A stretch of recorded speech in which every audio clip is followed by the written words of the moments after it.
మిత్రులారా, ఈ ప్రపంచంలో కోట్ల మంది ముస్లిములు ఉన్నారు. అందరిలో ఒకే ఒక కల అల్లాహ్ పవిత్ర గృహాన్ని సందర్శించాలి.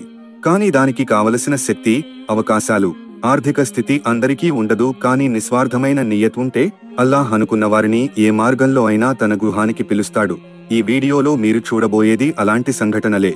ఇవి కేవలం కథలు కావు, నిజ జీవిత అద్భుతాలు. మనందరికీ స్ఫూర్తినిచ్చే హజ్ ప్రయాణాలు ఇవి.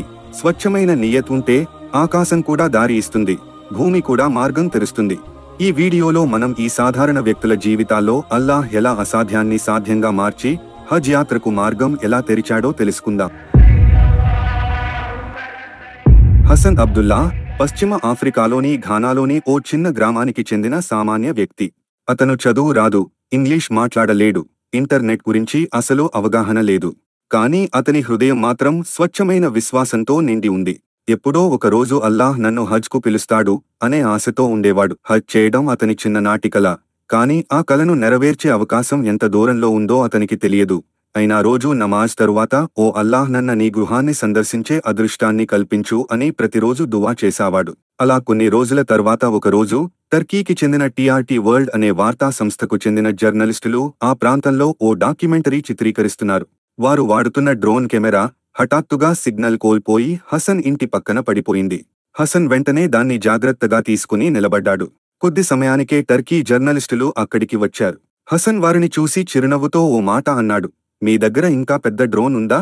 అది నన్ను హజ్కు తీసుకెళ్తుందా అని అమాయకంగా అడిగాడు. అతని అమాయకపు మాటలు జర్నలిస్టుని హృదయాన్ని కదిలించాయి. అతను వెంటనే ఈ వీడియోను సోషల్ మీడియాలో అప్లోడ్ చేశాడు. అంతే, ఆ వీడియో సోషల్ మాధ్యమాలలో ఫుల్ వైరల్ అయిపోయింది. అతని మాటలు ప్రపంచాన్ని తాకాయి.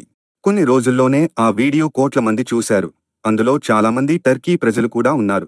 ఈ విషయం టర్కీ ప్రభుత్వ దృష్టికి వెళ్ళింది. వారు తక్షణమే నిర్ణయం తీసుకున్నారు, హసన్ను హజ్కి పంపాలి అని. కాని హసన్ ఎక్కడ ఉన్నాడు? ఆ వీడియోలో అతని గుర్తించే సమాచారం ఏమీ లేదు.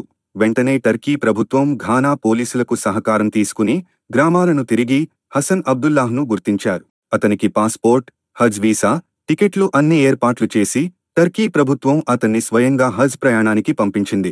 హసన్ చివరకు మక్కా చేరుకుని హజ్ పూర్తి చేశాడు. అతని కళ్ళు చెమర్చిపోయినప్పటికీ హృదయం మాత్రం సంతోషంతో నిండిపోయింది. అతని ఫోటోలు, వీడియోలు టీఆర్టీ వరల్డ్ ఛానల్లో ప్రసారమయ్యాయి. నిజమైన నియత్ ఉంటే ఆకాశం నుంచి అవకాశం పడుతుంది.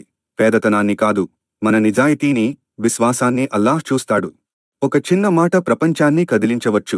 2. లిబియాలోని సాభా ఎయిర్పోర్ట్లో మే 2025-26న అద్భుత సంఘటన చోటు చేసుకుంది.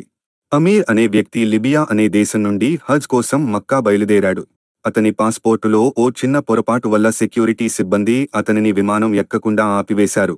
తర్వాత కొంత సమయానికి పాస్పోర్ట్ సమస్య క్లియర్ అయిపోయింది. కానీ విమానం దగ్గరికి వెళ్లే గేటును సమయం అయిపోవడంతో సిబ్బంది మూసివేశారు. తను గేటు తెరవమని రిక్వెస్ట్ చేసిన అధికారులు తిరిగి గేట్ తెరవలేమని తేల్చి చెప్పారు. ఆ తర్వాత విమానం ఎయిర్పోర్ట్ నుంచి వెళ్లిపోయింది. ఎవరైనా ఆ సమయంలో బాధతో వెనుతిరిగిపోతారు. కానీ ఆమీర్ అలా చేయలేదు. అతను ధైర్యంగా నియత్ చేశాను కాబట్టి హజ్ చేయకుండా తిరిగి వెళ్లను అన్నాడు. అతన్ని చూసి అక్కడి ఓ అధికారి హాస్యంగా, అల్లాహ్ ఈ సంవత్సరం నీకు హజ్ రాయలేదు అన్నాడు. అప్పుడు ఆమీర్, నా నియత్ హజ్కి సంబంధించినది. అల్లాహ్ కావాలనుకుంటే ఏ విమానం అయినా తిరిగి వచ్చి నన్ను తీసుకెళ్తుంది అన్నాడు. అద్భుతం ఏంటంటే అచ్చం అలానే జరిగింది. ఆ విమానం టెక్నికల్ సమస్యలతో మళ్లీ ఎయిర్పోర్ట్కి తిరిగి వచ్చింది. తర్వాత విమానం మళ్లీ బయలుదేరినా మళ్లీ మరోసారి టెక్నికల్ సమస్యలతో మళ్లీ తిరిగి వచ్చింది. ఇలా జరగడంతో పైలట్ ఏమన్నాడంటే, ఆమీర్ వచ్చేదాకా నేను ఈ విమానం నడపను అన్నాడు. ఇది విని అందరూ ఆశ్చర్యపోయారు. చివరికి ఆమీర్ను విమానంలో ఎక్కించారు. అలా ఆమీర్ సౌదీ ఎయిర్పోర్ట్లో దిగినప్పుడు అతని ముఖంలో చిరునవ్వు, కళ్లలో కృతజ్ఞత కలిగిన ఆ వీడియో సోషల్ మీడియాలో వైరల్ అయింది. నిజమైన నియత్ ఉంటే అల్లాహ్ దారులు తెరుస్తాడు అనడానికి ఇదే ఒక ఉదాహరణ.